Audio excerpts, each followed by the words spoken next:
Hello दोस्तों, तो आज हम आप लोगों को बताएंगे पाकिस्तानी ड्रामा सीरियल कफील के बारे में। कफील ड्रामा जो बहुत ही तल्ख हकीकतों पर मबनी ड्रामा है। तो दोस्तों, बहुत से लोग कहते हैं कि क्या मसला है आपके घर में, अपना घर है, माँ नौकरी करती है, बाप पैसे कमाता है, सब बहन भाई स्कूल कॉलेज में पढ़ रहे हैं। आप तो खुशहाल खानदान की मिसाल है, लेकिन बंद दरवाजों की पीछे जो तल्ख हकीकत छुपी हुई है उसको कोई नहीं जानता। और इस तरह एक बहुत ही खास बात जो कफील ड्रामा देख कर समझ में आता है कि ज़हनी अज़ियत की कुछ किस्में इतनी ख़तरनाक होती है जो आप अक्सर लोगों को बयान भी नहीं कर पाते। कैसे बताएँगे कि वो कैफ़ियत जब आपका बाप आपके पैसे चुरा ले, आपके हिस्से का खाना छोड़कर, आपको भूखा छोड़कर घर से निकल जाए और अपनी ही औलाद पर गंदे इल्ज़ाम लगाए। ऐसे इल्ज़ाम जो लोग बाहर की औरतों पर लगाते हुए भी हज़ार बार सोचें। उस लड़की की क्या हालत होती होगी जिसे अपनी माँ और बहनों को अपने ही बाप के तशद्दुद से बचाना पड़े। कोई नहीं समझ सकता है। ये सब चीज़ें जो है ना, इस कफील ड्रामे में वाज़ेह तौर पर दिखाई गई है। और ये सब सिर्फ वही समझ सकता है जिसने ये सब सहा हो और या खुद की आंखों से देखा हो।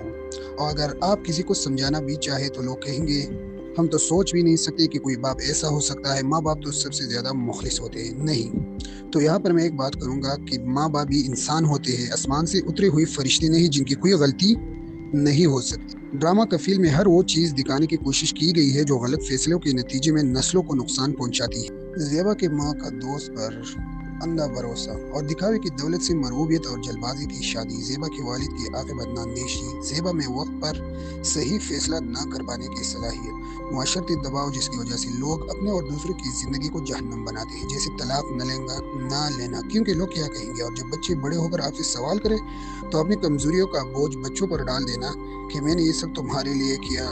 फिर वो मसाइल जो ऐसे बच्चों के साथ पेश आती है, ऐसी तकलीफ़ें जो वो किसी को भी नहीं बता पाते, टूटी फूटी शख्सियत, मोहब्बत और लोगों को पहचान न होना, रिश्ते बनाना और संभालना न आना, किसी पर एतबार न कर पाना या गलत लोगों पर एतबार कर बैठना, और सबसे ज़्यादा तकलीफ देह कि ऐसे बच्चे खुद अजियतें और इस जैसे कई नफसियाती बीमारियों का शिकार हो जाते हैं। लायक और ज़हीन होने के बावजूद भी ज़िंदगी में बहुत सी चीज़ों में पीछे रह जाते हैं। तो मेरे नज़दीक ज़ेबा और इस जैसी तमाम औरतें कसूरवार है जो ना सही फैसला कर पाती है और ना अपने लिए कोई ऐसा कदम उठा पाती है जिससे उनके बच्चों को अच्छी ज़िंदगी मिल सके, या शायद उनके नज़दीक अच्छी ज़िंदगी का मतलब बाप के घर में रहना ही होता है।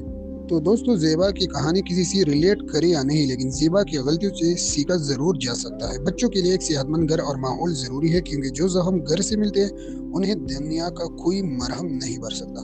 तो लोगों का फील्ड ड्रामे में जो भी किरदार है और जो भी मसले दिखाए गए हैं वो सब तकरीबन हकीकत में ही लगते हैं क्योंकि बहुत से घरों में ऐसे मसाइल हैं। तो दोस्तों, उम्मीद करते हैं कि फील्ड ड्रामे से भी बहुत से लोग जो है ना कुछ ज़रूर सीखेंगे।